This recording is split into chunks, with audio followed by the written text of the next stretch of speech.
So I'm here today to defend the honor of the dandelion. A lot of people say dandelions are weeds, and I suppose they are, I don't know. But weed or no weed, what a beautiful flower on that thing. I think we could go to the nursery and buy up a bunch of flowers, and I don't think we'd find anything that would adorn our yard any more beautifully than those wildflowers already do. But like any other flower, a dandelion needs the sun in order to thrive. If I were to go stand next to it and block out the sun from it, it would stop thriving. And given enough time, it would wither up altogether and die. We're a lot like these wildflowers. We also need the sun in order to thrive. And what a beautiful, glorious day that the Lord's given us. Thank the Lord. But also in a spiritual sense, without the light and the love of God's life shining on us, we're not going to thrive. And we're never going to blossom and bloom into all that God's made us to be. But there's so many things that are blocking God's love from our lives today. Some of these things the world's put between us and Him, but then there are also a lot of things that we've put there. But whatever it is, part of the project of life here on earth is to identify these things and to remove them so that we can lead meaningful, purposeful, wonderful lives. There are so many things.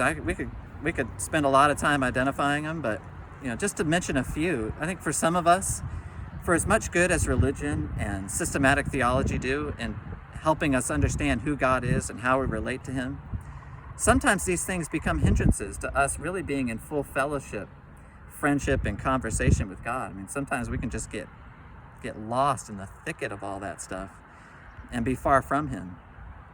Sometimes the shadow that our earthly father casts on us makes it hard to us to relate properly to our Heavenly Father.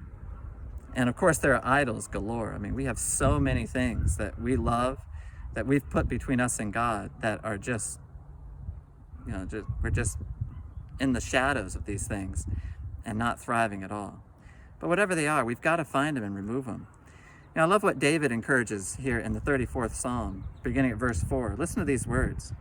David says, "I sought the Lord, and He answered me and delivered me from all my fears. Those who look to Him are radiant, and their faces shall never be ashamed.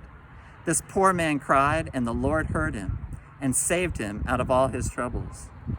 Listen to verse 5 again. "Those who look to Him are radiant, and their faces shall never be ashamed." You can always tell when somebody's not spending time, good quality time, face time with the Lord. They're not radiating. They're not radiating the Lord in their speech, in their attitude, in their countenance, in really any aspect of their life. In fact, you can just see when somebody is withered up spiritually. But when somebody is spending a lot of quality time with the Lord and direct conversation and sunlight, so to speak, man, they are thriving. I love being around people like that. And I want to be somebody like that myself. But we've got to be like David and say, this poor man cried. We've got to, out of our poverty, out of our spiritual poverty, we've got to cry out to the Lord and say, Lord, please, for those things that I can't remove them from me. Free me from some of the bondages that the world has put and some of the walls the world has erected between us and you. Tear those down for me. And Lord, for those other things, the things that I love more than you, help me with those things so that we can remove them, so that we can, again, just enjoy being in direct sunlight and thriving in that. So that's my encouragement for you today and my challenge. And I want you to know I'm here for you in that. And we're here for one another in that. Let's lift each other up today and pray for one another, that these things that are robbing us of a full and vibrant life in the Lord would be removed, and that we would enjoy what it feels like and what it looks like and what it is like to be in full fellowship and in direct sunlight. We love you. God bless you. And have a wonderful day. We're praying for you.